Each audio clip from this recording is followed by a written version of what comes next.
Many. The chair recognizes the honorable member for Kalani.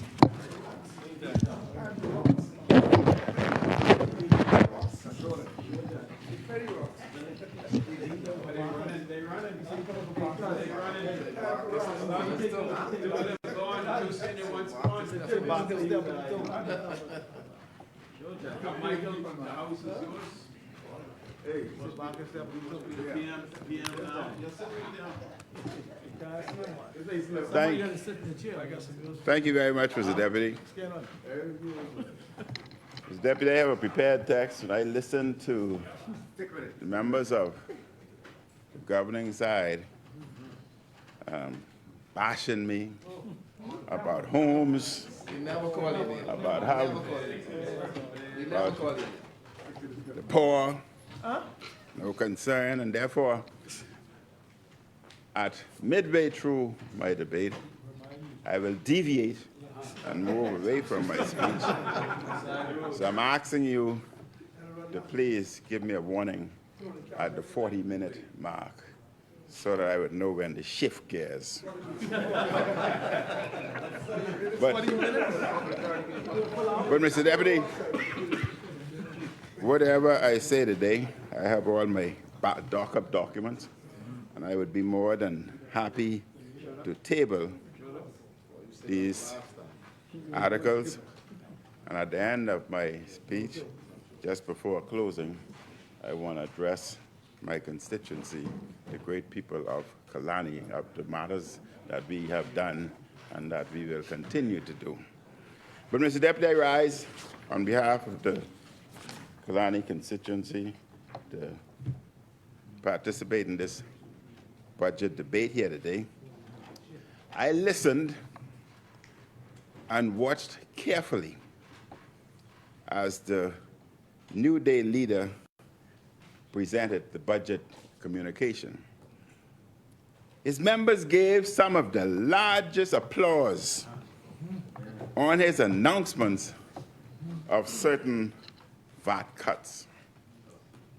They were equally this excited when months ago he announced the cut on food at the food store from 10% to 5%.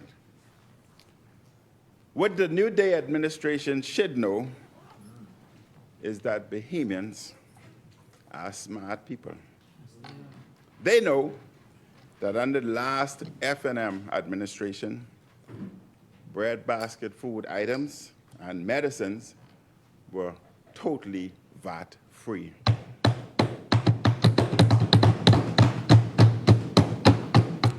The F&M policy of zero VAT on breadbasket items and food was to ensure that the most vulnerable in our society and those in need of life-saving medicines would not have to endure the extra burden on these essential items.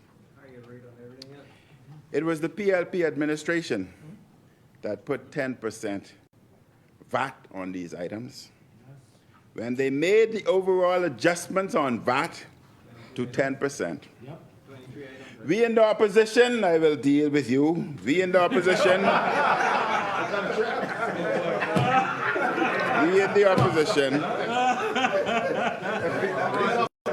along with members of the public, many religious leaders, the media and others, collectively and repeatedly criticized that decision. The PLP decided to impose hardship on working people. And as I progress, I will talk about more hardships. This new VAT tax came at a time when inflation was soaring and BPL prices were sky high because of incompetent and irresponsible decision by the PLP to remove the fuel hedge put in place by the Minnis administration. The PLP decision to place a 10% tax on breadbasket items and medicines made a bad situation even worse. It took several years for the PLP to hear the cries of the people that things were tough. They likely made this decision because of an upcoming election. And previous to this, they were happy to use all of that extra VAT revenue to travel the world, to give tens of millions of dollars to PLP consultants, and to buy new vehicles. And finally, on April 1st, 2025, VAT was cut on unprepared food at the food store from 10% to 5%. Now, in this budget, the PLP is trying to somewhat right its other VAT wrongs. Trying to clean up their mess. It is cutting VAT to 5% on a series of items. Some of these were the very same items we had as VAT-free, such as medicines. So, what is happening? What is happening?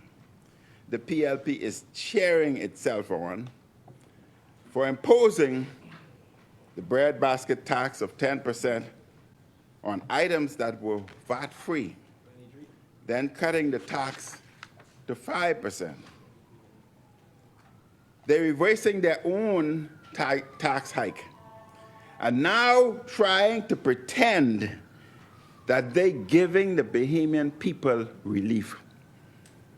The Davis administration, Mr. Deputy, should never have placed VAT, this tax on breadbasket items, in the first place. It was heartless. It was cruel. Those items were exempted because we wanted to give relief to working families. You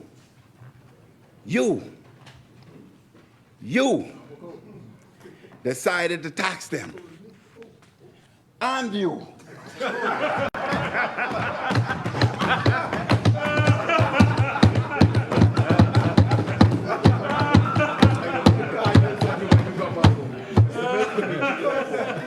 While I support cutting the taxes, as you are doing in this budget, we need to go back to having all those breadbasket foods, medicines, and other items at being VAT-free as they were under us.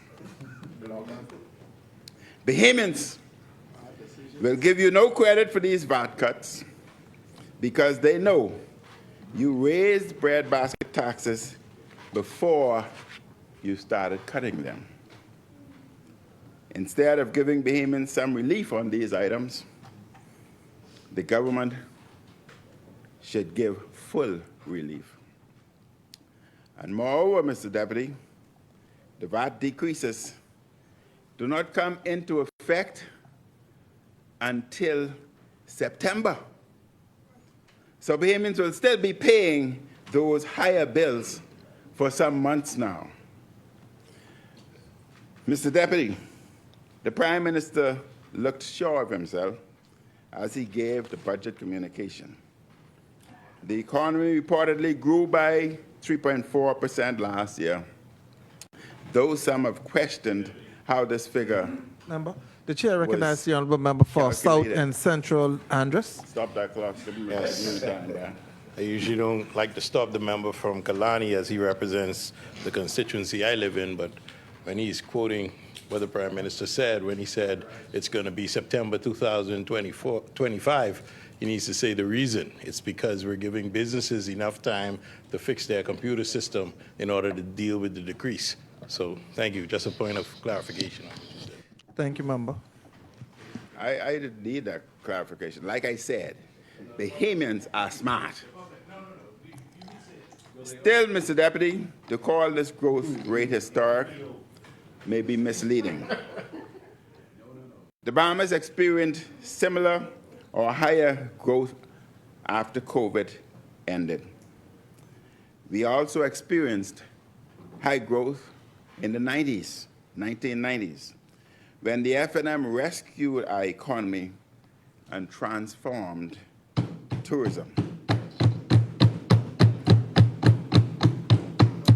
It was the F&M. It was the F&M under Hubert Ingram that dredged the harbor and got us prepared for the mega ships that we see today.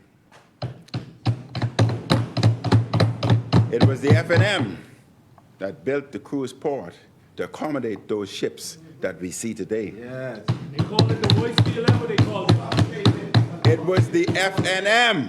It was the F&M who was responsible for the new cruise port in South Eleuthera, and now where South Eleuthera has full employment and is economically booming. The Prime Minister says he has investments in the pipeline.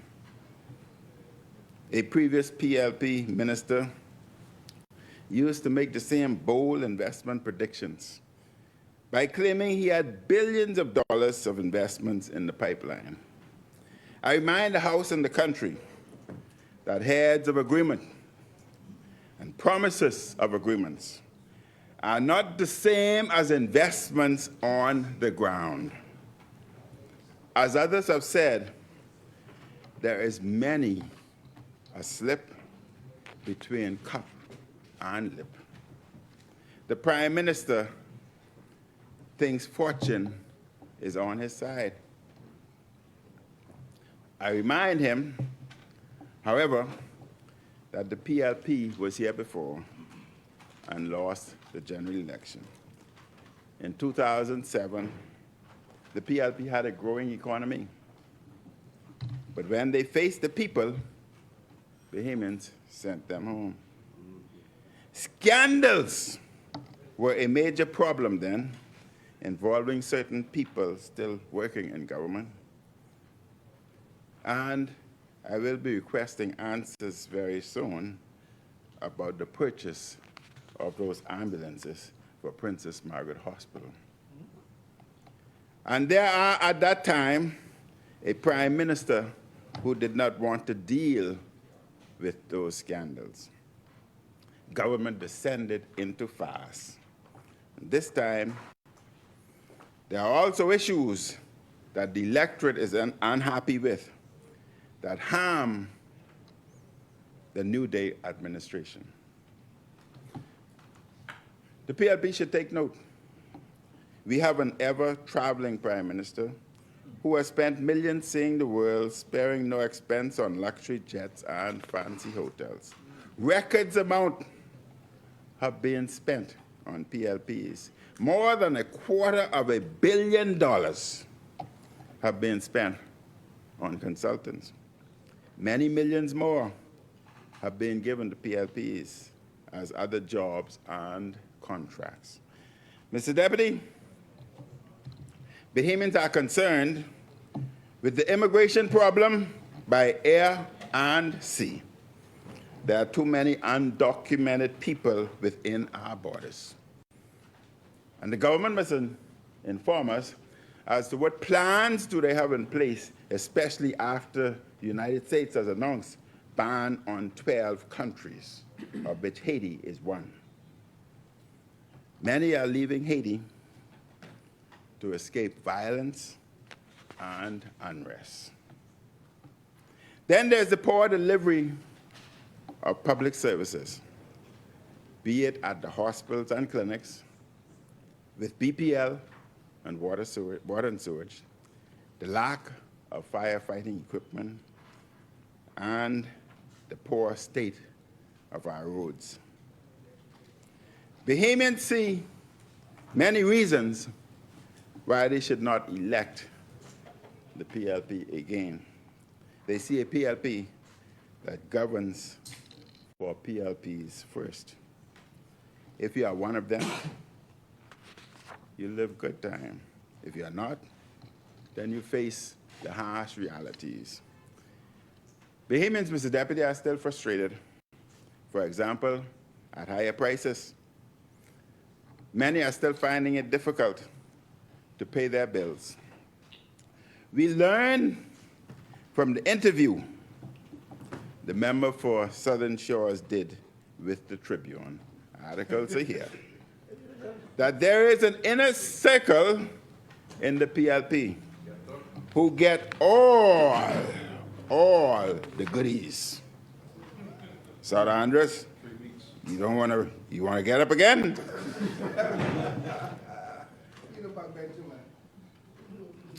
Backbenchers and those on the other side get the leftovers. Despite the PLP trying to clean up those remarks, Southern Shores spoke the truth. You're a pastor, stay out of this. Southern Shores spoke the truth. There are others on the PLP side who are frustrated. They are just scared to speak. I speak for Southern Shores today. Even PLPs see this is not a government for all the people. Southern Shores told the Tribune that PLP backbenchers are struggling to get government support for basic constituency needs, while cabinet ministers enjoy disproportionate influence. I will table that then. The governing side can now pretend all is unified all they want. Those public statements of dissent show that there is division within the party. Is it the case that the PLP will drop a record number of incumbents? If this Prime Minister does not see all the areas where his government is lacking, he runs the risk of being just like the former member for Centerville when he lost the 2007 general election in good economic times. Mr. Deputy, the Prime Minister boasted about their projected surplus in this fiscal year. Firstly, let's be clear. This is only a projection. It is unclear if there will be a surplus. However, let's assume for a moment that there may be one. That would mean the government has money. If the government has money, then why are so many people crying out to be paid by this government? Vendors all over the land are complaining. They cannot get timely payments from this government for the provision of goods and services. This places significant pressure on Bahamian businesses. They need that money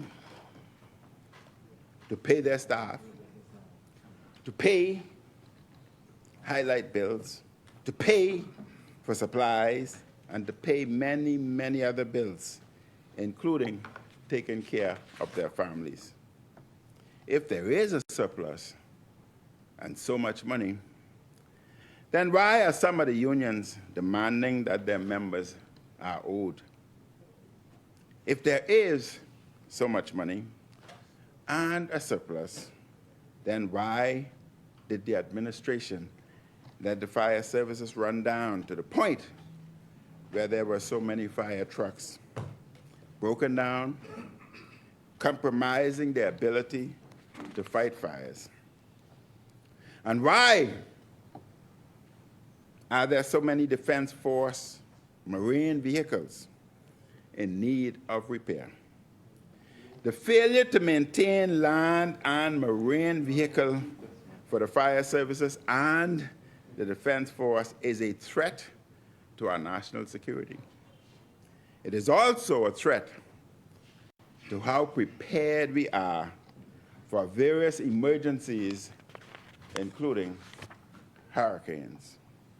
And this administration, Mr. Deputy, has not governed properly since it was elected in September 2021. The delivery of basic services has collapsed. At one point, the Road Traffic Department could not even produce something as basic as license plates. Boasting about a surplus just brings to the forefront all of the issues the PLP has not addressed properly. And a government with this many inadequacies should not be boasting. Mr. Deputy,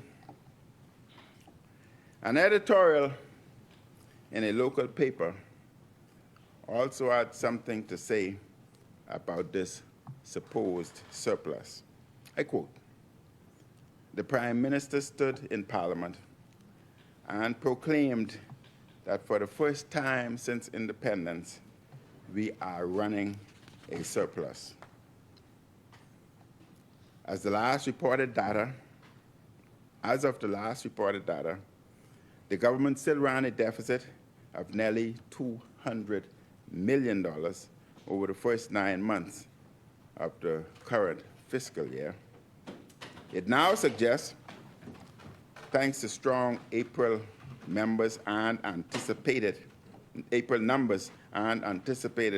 fourth quarter performance, that we'll squeak into the black by the end of June.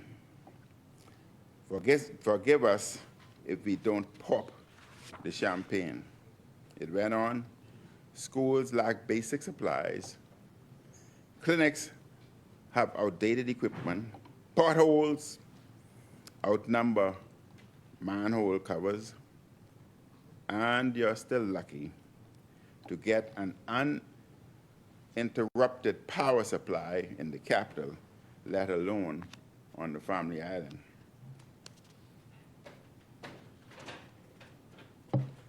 The infrastructure is crumbling, yet the government is patting itself on the back for supposed fiscal discipline, end quote. Mr. Deputy, the PLP pledged in its 2021 manifesto to build a hospital in New Providence through a public-private partnership. Something went wrong with the public-private partnership part of the idea, it seems.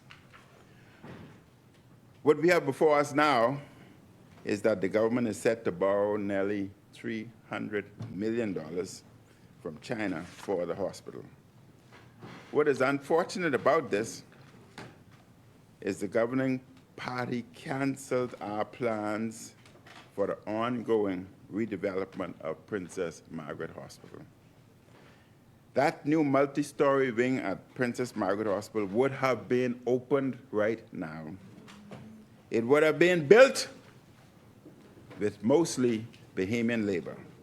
And now the PLP administration is faced with having to allow in a large number of Chinese workers to build the hospital. As part of China's lending, they get a general contractor, they get the workers, and we are to pay back the loan with interest. I assume the materials will also be purchased from China. I understand that the PLP administration is scared to announce the large number of Chinese workers they will have to let in to build this hospital. We know, Mr. Deputy, it will be many hundreds, if not thousands. Why is the PLP hiding the numbers? Even as they were boasting about their concern for Bahamian workers this past Labor Day. The government needs to come clean and advise the Bahamian people of the details of this proposed loan. How many Chinese workers will be allowed to come into the country to build this hospital? It is unfortunate that we are here. And we are here because the PLP chose to go to China, knowing the Chinese policy demanding the general contractor and the workers as part of the deals. We have a country, Mr. Deputy, with a youth unemployment that hovers around 20%. Yet the PLP is entering deals to give employment to Chinese workers. This is not how it should be. The Bahamian people did not elect the New Day administration to find work for Chinese citizens. Many were hopeful that this deal would not happen. However, the Chinese ambassador last month,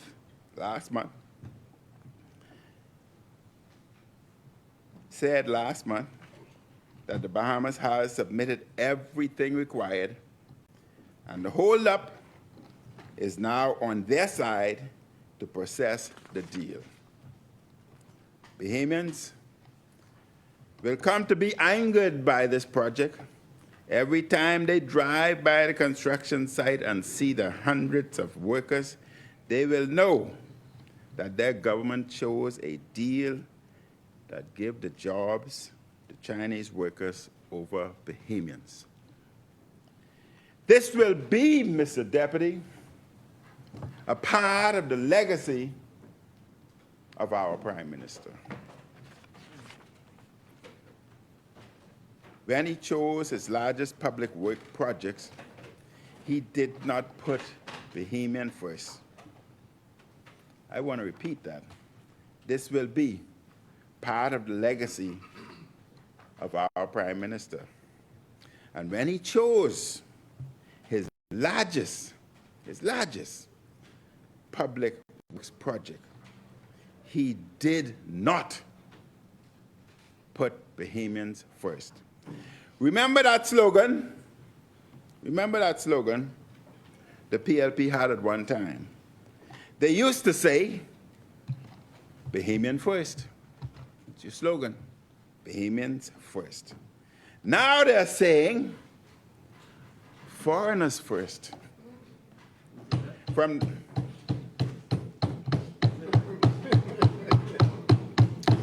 We are small in numbers, but little axe cuts down big tree. From the hiring of these many Chinese workers to the high number of immigrants they are rapidly regularizing in time for the election, to giving priority to regularizing foreign nurses, the PLP is showing us their true colors. Don't mind what they say. Watch what they do. Mr. Deputy, the other problem with this hospital is staffing. The country already has a chronic nursing shortage. Where will the nurses and medical technicians and specialist physicians come from to operate this hospital? Mr. Deputy, as I stand here now talking about hospitals, I'm a proud father, knowing that the last of my son, the youngest, was following in the footsteps of both his father and his older brother, who is now a physician, has been accepted and starts today in the United States in a specialization program. He's specializing, and I'm happy for him achieving that.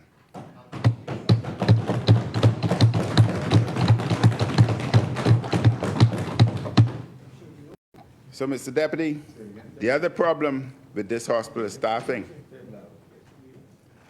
Where will the nurses and medical technicians and specialist physicians come from to operate the hospital?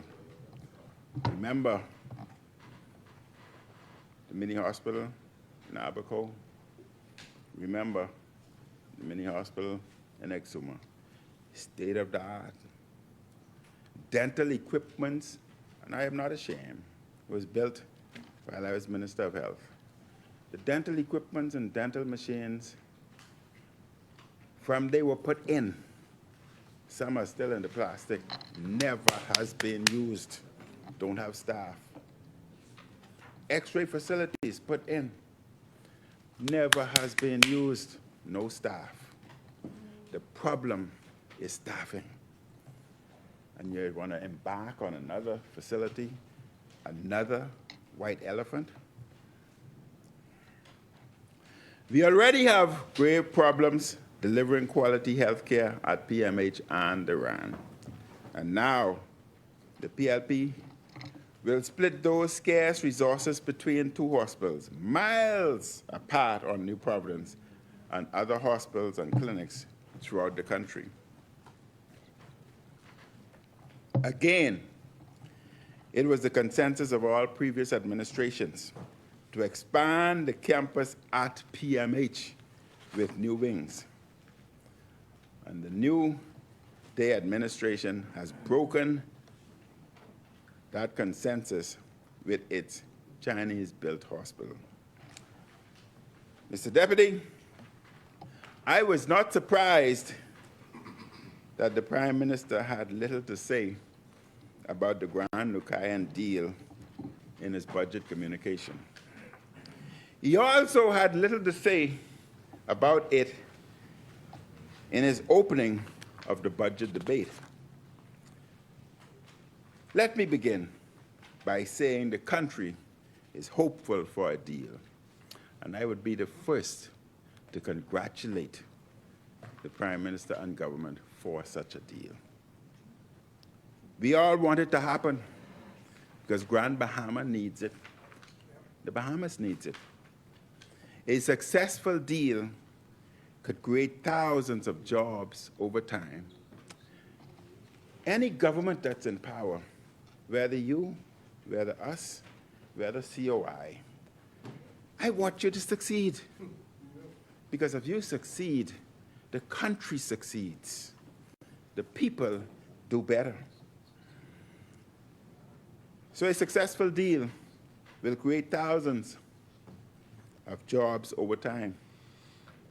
But there are so many questions left unanswered after the big deal announcement. First, when will the company pay the government the $120 million for the sale of the property? We have been unable to get a straight answer on this, although I remembered watching TV clearly, and the member for Exuma, I remember those words, money in the bank. I don't know if he's talking about Scotia Bank, Royal Bank, or Bank of British American Bank. I don't know which bank. It is odd that the deal and sale price were announced, yet no one wants to say when the money will be paid. The next question is, do the developers have the financing to start the first phase of the project? This is a critical question, because if they don't, then nothing is starting anytime soon. The Nassau Guardian, Mr. Deputy, pointed out in an editorial, I quote, "Let's also talk about what was conspicuously absent from the Prime Minister's lengthy presentation, the Grand Lucayan Hotel. Not one word about the flagship property in Grand Bahama, which his administration insisted it would sell to be redeveloped and make profitable." It went on. "The silence since the sale is deafening. No proceed from the sale is present in the budget. Grand Bahama is desperate for a real economic engine, and the government's inability or unwillingness to speak to its future touted flagship property is a red flag," end quote. Mr. Deputy, the next critical question is, when will the Grand Bahama Airport be built? The PLP keeps promising an airport, but nothing is happening. The airport is key for these developers. They need a modern airport to be able to bring in the visitors to patronize the property. The resort, boy, you take long to come, that's all I could say. The resort cannot succeed without a new airport. The Bahamian people want to support the government and developer. Bahamians want to see all 7 components of this resort built to maximize the economic opportunity for Grand Bahama. However, we need these fundamental questions answered so that there is clarity on the way forward. There's reason to be skeptical about the Grand Lucayan based on its recent history. Mr. Deputy, I'm going to shift gears here and get back to my speech because I hear repeatedly, have we built no houses? I hear repeatedly that we are not the party for the poor. That's true. That's true. I am a descendant of poverty, and I support that for them. They quoted me, and I went back and reviewed what I said, and I watched it closely on my TV screen. And I want to quote it. I want to quote so that the world would hear what I say, and then the world would see what I did. Let me quote. In our next term, I want to concentrate on the poor man. Now, I said that. I said that. I'm not running away from that. I said that. Now, it's essential for you to see. It's essential for you to see what we did. What we did. And imagine doing more. Look at what we did, Mr. Deputy. And what I said is more to come. The best way to help the poor, and I have time now, the best way to help the poor, the best way to help the poor is through education. I didn't switch. The best way to help the poor is through education. The University of Bahamas was made free to all. A saving, I was told, of approximately $6,000 to the average family. BAMSI was made free to the Bahamas. Now, I know young people are out there, and I want the parents to turn that dial up. Don't touch that dial. Turn it up and listen.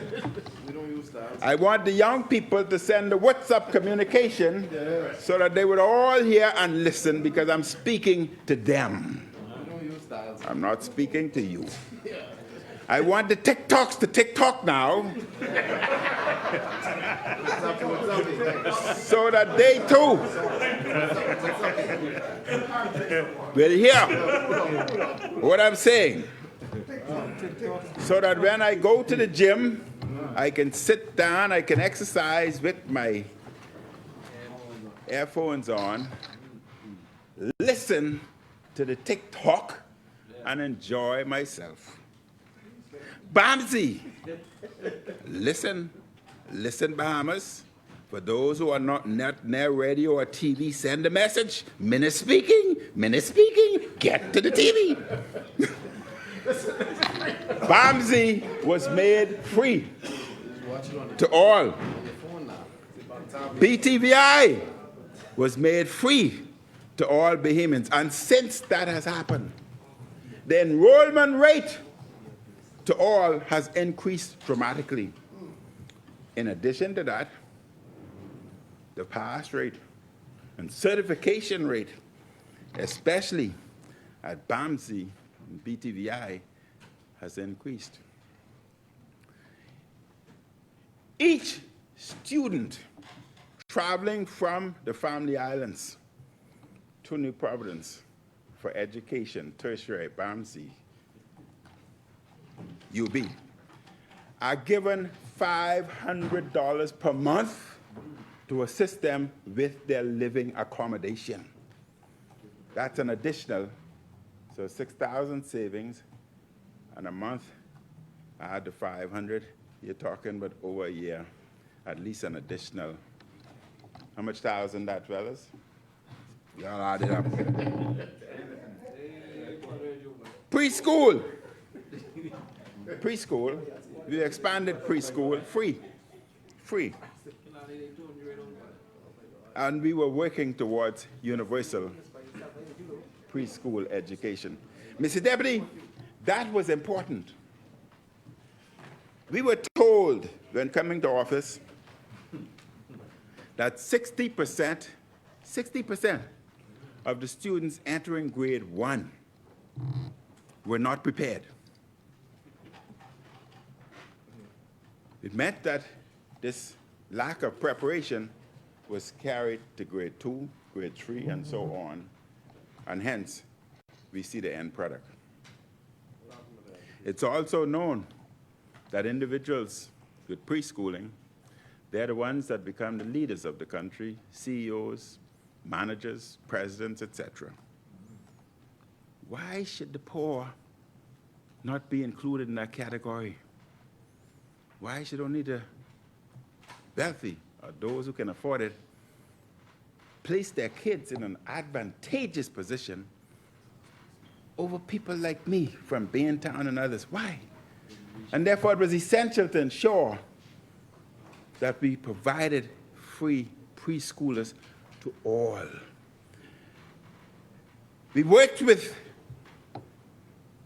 over 100 private preschool, New Providence, Abaco, Andres, and others, and provided them with funding so that they can expand their facility to accommodate as many as they can. And we, the government, would pay them, in addition to giving them money to expand and upgrade their facility, we would pay them $2,000 per year per student. Thousands and thousands of Bahamians subsequently entered preschool. We recognize that the Family Islands may not have had sufficient or adequate preschool, but we made a determination that we were not going to marginalize the Family Islands because we are all Bahamians. And therefore, it was made available for any member of any Family Island that had the knowledge and the training to start their own preschool. Now listen to me, TikTokers.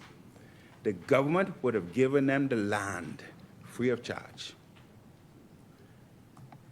Their entire, everything, their school, the construction, basically tax-free. Everything brought in tax-free. In addition to that, you received the land free, tax-free, all your supplies, equipment. In addition to that, the government would have provided you up to $250,000 grant from SBDC to assist in your construction. And if that was not sufficient, the government would have assisted you in receiving loans from Development SBDC. Then, in addition to that, just as is done in New Providence and others, you would have received $2,000 per year per student. And we don't like the poor. Mr. Deputy, we were the first country in the Caribbean to establish a virtual school.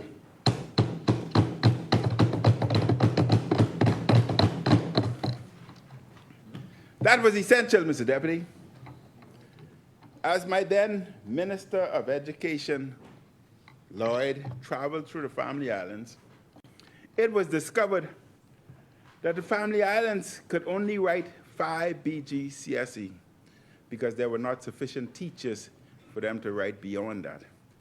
In order to qualify for Bahamas Merit Award Scholarship, you had to write 8. You had to pass 8. The Family Islands were automatically excluded. All awards and scholarships of that nature went to New Providence and possibly Grand Bahama. St. Augustine, St. John's, Government High, etc. The Family Islands could not. We introduced the virtual school, and as a result, the Family Islands could now write in excess of 8 BGCSE and subsequently qualify under the FNM administration to obtain the All Bahamas Merit Scholarship Award. Okay, we got 15 more minutes. Mr. Deputy,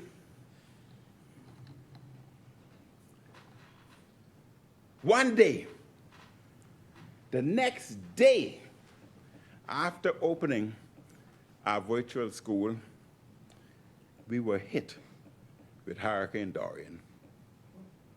And thank God for the virtual school. Individuals from Abaco and Grand Bahama were able to still stay in school online. But they didn't have internet. I can answer you. They didn't have internet. Be quiet, I can answer you. I can answer you. I can answer you. Tablets. Over 40,000 tablets were provided for the poor and many others to ensure that they could stay online. And Mr. Deputy, Mr. Deputy, stop that clock, because I don't want any interruption. The young man would get the... On your feet, on your feet, on your feet, on your feet. Mr. Deputy, Mr. Deputy, we negotiated with Alive and BTC to work and introduce Wi-Fi into respective homes so that education could continue. What happened? They provided, in case you're not technologically savvy, they provided the Wi-Fi boxes and also data cards. They also increased the bandwidth in the given areas to accommodate homes, businesses, and schools. And we, in spite of you trying to convince the public that was you, it was the FNM that started the Wi-Fi project in the parks.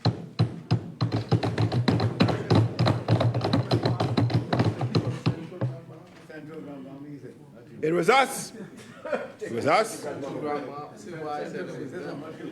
who removed VAT of bread basket items. And I know with the next budget, you'll probably announce that bread basket item is free, so that you believe you're fooling people that you're continuously decreasing. Mr. Deputy, we also introduced legislation and made the inner city tax-free. We made the inner city tax-free. And it was supposed to be extended tax-free. St. Barnabas, Angliston, parts of Camp Road, parts of Fort Charlotte, Rock Crusher, and Gambia. The bill for the extension was completed. All you have to do is bring it forth. But instead, what did they do, Mr. Deputy? They stopped the inner city tax-free program. But Bay Street has a similar program. It's free tax. It's tax-free for Bay Street, but you didn't stop that. You stopped the inner city. You stopped St. Barnabas. You stopped Angliston. You stopped Camp Road. You stopped Gambia. You stopped Rock Crusher, but not Bay Street. The City of Nassau Revitalization Act still continues. Mr. Deputy, the project was working within the inner city in terms of tax-free. There was a savings of approximately $2.5 million. Individuals were able to expand their businesses in the inner city and introduce new businesses. Then through the SPDC, individuals in the inner city were given grants of $122,419.25. And Mr. Deputy, would you believe those 42 people who were given those grants were able to create job opportunity for 142. That's just the inner city. 142 jobs were created. Now imagine the amount of jobs that could have been created had it been expanded elsewhere. In addition to that, they expanded. They generated $4.8 million. They generated $4.8 million. Many are trailers and supplies and equipment. After it was canceled, they had great difficulty clearing them. Thanks to you, who supposedly loves the poor. So Linden would be embarrassed by you today. Mr. Deputy, the problems we face in this country today is we refuse to build on what is right or what is working, but instead we dismantled. The member for Angliston is doing a project there on Wolf Road, a polytech school. I went and I toured the facility, and I must congratulate her for what is being done. They explained the program to me, and I think it's an excellent program. It would help to uplift the Bahamas. For God's sake, whoever is in charge, do not dismantle something that would be good and futuristic for the country, be it PLP, FNM, or COI. We cannot advance as we are today in a seesaw pattern. Up and down, up and down. If we don't build, we will never grow. Elect the PLP one more time. Elect the PLP one more time. Mr. Deputy. Elect the PLP one more time. Mr. Deputy, I have the speed up. I have the speed up. When we came in, the subdivision, Industrial Garden subdivision. Those homes, no, it's not an F&M project. It's a PLP project. It's a PLP project. Those homes in that subdivision were sold to those people for $180,000. When we came, we thought that was expensive. We subsequently dropped the price for the remaining homes to $140,000, a savings of $40,000+. And then you were advocating at that time that the people who paid the $180 should demonstrate and put pressure on the F&M so that they can get that rebate. Well, you in charge. Did you give them the $40,000 rebate? Mr. Deputy, we spoke about introducing the Universal School Feeding Program, of which you took. But you did not understand the extent of the program. You're bragging about the breakfast. That's one component. The program was to incorporate breakfast, lunch, and a snack because it included an after-school program so that individuals would be supervised after school with homework and studies. And there was a sports program so they can exercise and try to manage the problems we face today with obesity and chronic non-communicable diseases. And there was another component where individuals from the private sector would come in at given times and talk about various different things, be it conflict resolution or whatever else. Mr. Deputy, we had advanced, and I hope you would bring it in. We've learned a lesson from the hurricanes, and therefore we have advanced. A micro-hurricane insurance for low-income Bahamians, so that Bahamians would be able to immediately obtain $10,000 to $15,000 after hurricane to assist them at least to immediate repair of their home so at least they can move in. Don't stop such a program. Now, you talk about housing, that we built no house. Let's look at our program. We were concentrating on putting the lands in the hands of Bahamian.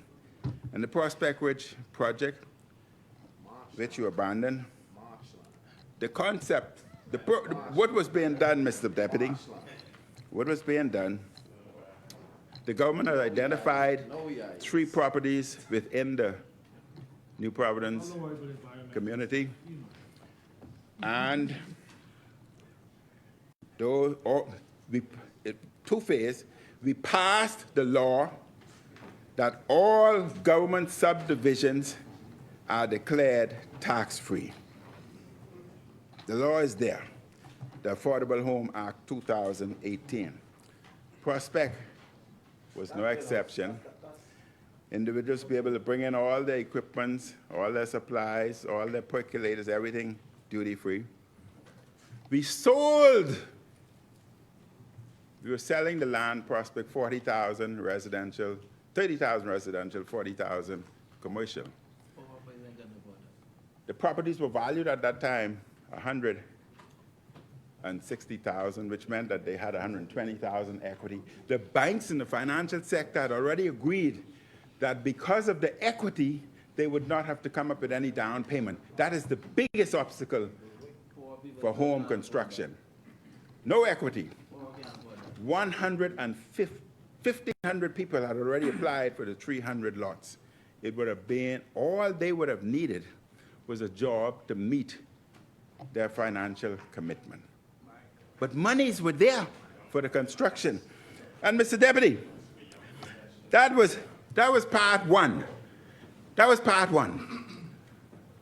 And that's why we brought in the Affordable Home Act. There was another legislation that was being drafted to follow. Now, this I want the Bahamian people to listen. I want the Bahamian people to listen.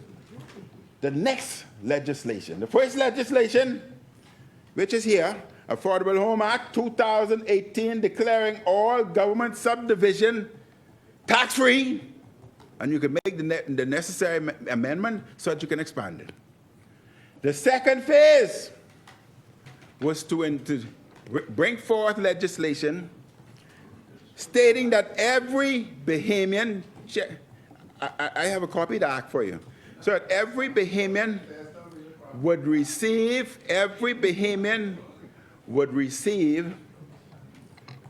land within government subdivisions at no cost. Every Bahamian entitled to land in subdivisions, legislated, and we were going to build multiple subdivisions throughout the Family Islands. Imagine, you get your land free, no taxes, etc. And people say it's impossible. It is not impossible. The government has 2.5 million acres of Crown land today. 77% of the land today is government-owned, Crown. There's only 23% owned by the private sector. Also in the legislation would have been, you can only sell the land if you choose to sell. You can only sell the Bahamians. Because it was our view, our government, things changed. It was the Minnis administration's view that Crown land should always remain in the hands of Bahamians, not foreigners. The private lands can go, but not Crown. Mr. Deputy, we also followed the program that was introduced by the FNM under the Hubert administration, where there were many people who had Crown land, had built their homes, and had not yet received the grant. We continued that program, and we commenced in Inagua and moved forward. All I say is imagine if I said that we will do even more for the poor. Can you imagine what the Bahamas would look like? Mr. Deputy, just give me 3-4 minutes. I want to speak to my constituency. 3 minutes, honorable member. Thank you very much, Mr. Deputy. The chair recognizes the honorable member for South and Central Andres. Thank you, Mr. Deputy. Before he moves on, I noticed he was moving on from the poor part. He said he doesn't want to go back. So before he moves on, I want him to speak about this Prospect Ridge community that he says he was dealing specifically with the poor. But one of the requirements was that for the purposes of this project, a professional, what you had to be in order to get one of the lands, is someone who is accomplished in his or her field. And also, they had to show financial stability, where they could show that they qualify for a loan from a financial institution. He tied in his Prospect Ridge project with dealing with the poor. So I want him to explain what were those two requirements for the poor to be able to get a property in the Prospect Ridge. My time is up. You giving me the extra 3 minutes? Hold on. Yeah. If you give me beyond that, I would gladly love to respond. Honorable member, you want me to give him 2 minutes? So No. If you want Okay. me to respond, no. I would love to respond. okay. I would So love- three honorable member, we'll give you three minutes to wrap up. What but to respond? 3 minutes to wrap up. What but to respond? He said. Mr. Deputy, all I'm saying is imagine all of that was done in spite of 2 hurricanes and in spite of a pandemic. The last one that was seen was in 1918, and the next one is projected to be 2118 to 2119. I won't be here. But, Mr. Deputy, I want to speak to the residents of Kalani. I want to remind them that we will be repairing very soon the park in Gambia Tropical, and we will also commence the park in Kalani Shores. I want to remind them that we will have extra Ring doorbell cameras coming in, and each and every member in the Kalani constituency is entitled. Therefore,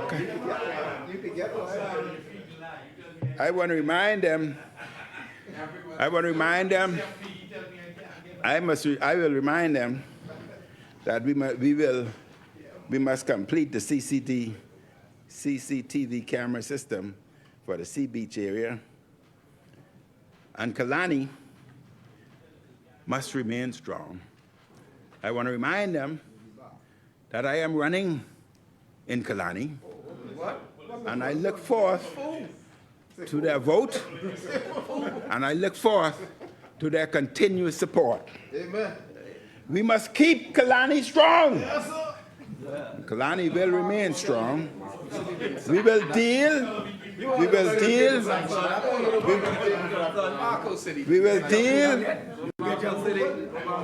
with the road repair issues of South Ocean We will deal with the flood issues that we see on Frank Watson Highway. And we're about to deal with the signage problem on Devonshire and Yorkshire. And I've been assured by the minister the pothole in the western end of Yorkshire is being addressed. Mr. Deputy, keep Kalani strong. Not